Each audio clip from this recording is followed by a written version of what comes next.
This week's midweek message focuses on Nehemiah 7, which deals with securing Jerusalem after the walls were rebuilt and appointing godly leaders to guard the gates and organize the city's defenses.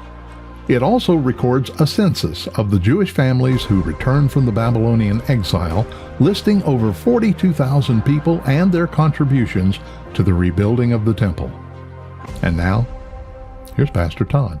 Thank you for joining us for the midweek message. We're in Nehemiah chapter 7. Now, as we talk about Nehemiah, we remember he's part of the return stage. He's about 93 years after Ezra, and he is rebuilding the walls around Jerusalem. He's rebuilding the hearts of the inhabitants. God is using him in a very mighty way. And when you see chapter 7, the walls have just been completed. The gates are now being hung. And an interesting thing is taking place. So I want you to look to Nehemiah chapter 7, verse 1. Then it was when the wall was built and I had hung the doors, when the gatekeepers, the singers, and the Levites had been appointed, that I gave the charge of Jerusalem to my brother Hananiah and Hananiah, the leader of the citadel. For he was a faithful man and feared God more than many. And I said to them, do not let the gates of Jerusalem be opened until the sun is hot, and while they stand guard, let them shut and bar the doors and appoint guards from among the inhabitants of Jerusalem, one at his watch station and another in front of his own house. The first thing I notice here is this: Nehemiah is already planning for a change of leadership.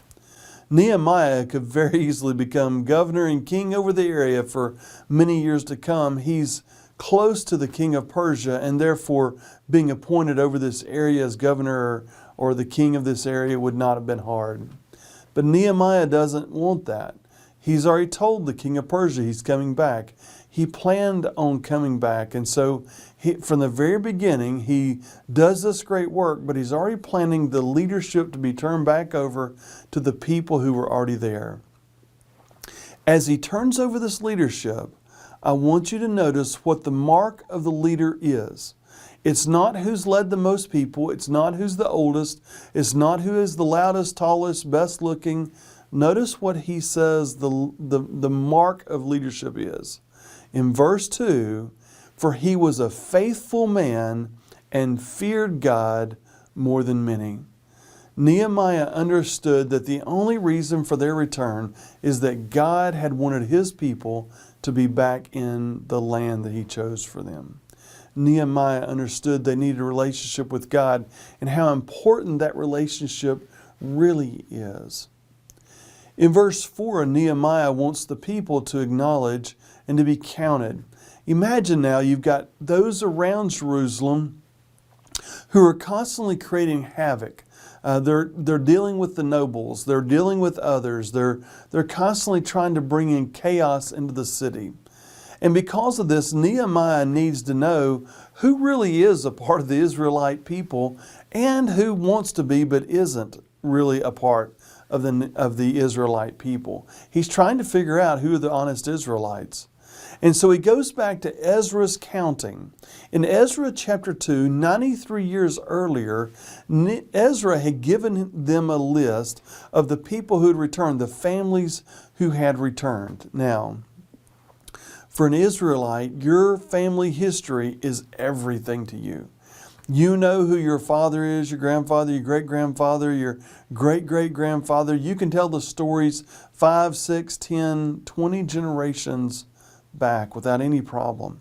And so knowing your family heritage is an important step.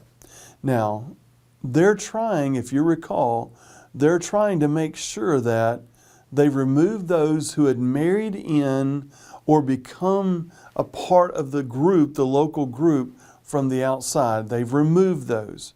And so now those who are being counted need to be part of the family of God. So let's look at this. In Nehemiah chapter 7, verse 4, he's repeating Ezra's chapter 2. It says, now the city was large and spacious, but the people were few, and the houses were not rebuilt. Then my God put in my heart to gather the nobles, the rulers, and the people, that they might be registered by genealogy.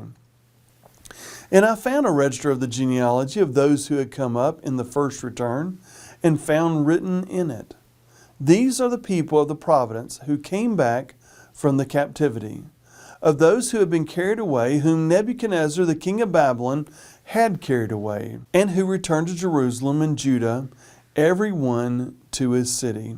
He then, in the next part of Nehemiah chapter 7, verses 7 through 63, he reads out all these names, but the thing that I want to focus on here is this.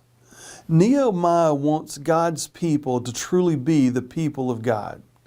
He wants them to check their family register and see whose family had been part of the nation of Israel either from before the Exodus or now during the return. And because of that, he goes back and he counts whose families were part of the return, and they are counted as a part of the genealogy record of Israel. Now, when he does this, he's focused on God's people truly being the people of God. It's important that God's people at that time be counted by bloodline. For us as Christians today, we are counted by adoption. So when God says, are you part of my people? It's not a question of who our father and our grandfather and our great-grandfather were. The question is who do we know?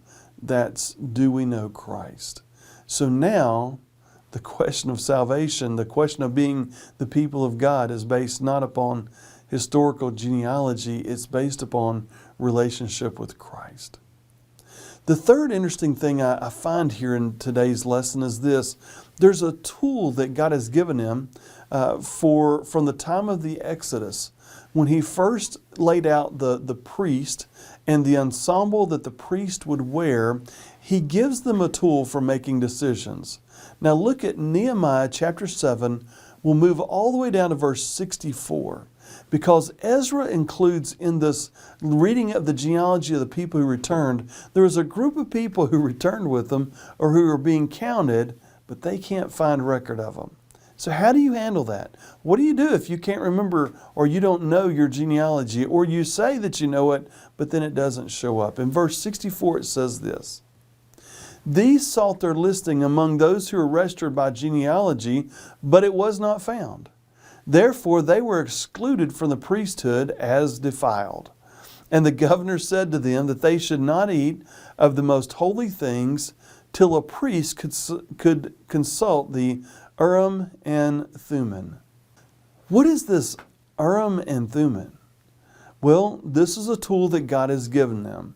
In the book of Exodus, chapter 28, this is the description of the priest, the way the priest's clothes would be. It includes this breastplate of judgment. Exodus 28, verse 15. You shall make the breastplate of judgment, artistically woven, according to the workmanship of the ephod. You shall make it of gold, blue, purple, and scarlet thread, and fine woven linen, and you shall make it. It shall be doubled into a square. A span shall be its length, and a span shall be its width. And you shall put settings of stones in it, 4 rows of stones. The first row shall be of sardius, a topaz, and an emerald. This shall be the first row. The second row shall be turquoise, a sapphire, and a diamond.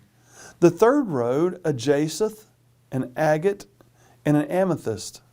And the fourth row, a beryl, an onyx, and a jasper. They shall be set in gold settings. And the stones shall have the names of the sons of Israel, 12 according to their names, like the engravings of a signet, each one with its own name. They shall be according to the 12 tribes. So when Ezra comes to this issue of how do we know who is or isn't a part of the family of God if they don't have a genealogy? There's no way to do blood tests. There's no DNA test. You can't tell because they own the right camel. I mean, how it is that you're supposed to tell who's supposed to be part of the family of God? God had given them way. The priest was to make a judgment, but not on his own terms. The priest was called to judge based upon relationship with God. So he consults with God, and this breastplate is a reminder of what God is, what God has done, and now God is calling him to judgment. This Urim and Thummim is a tool that God has given them to make judgment based upon His judgment, not their own judgment. It's amazing that even in Nehemiah's day, they're still using this tool. And so Ezra had consulted to that, and I'm sure that Nehemiah consults it as well. Now, what's interesting is Nehemiah is 93 years after Ezra, and so when he's consulting back, he's able to say, look, you may not be able to trace your lineage all the way back to Abraham, Isaac, and Jacob, but you need to at least be able to go back the last 100 years. So if somebody came to you and they said, hey, who is your family for the last 100 years? Would you be able to tell them? Would you be able to tell them about your family from the 1900s until today? Or even after your family before World War II?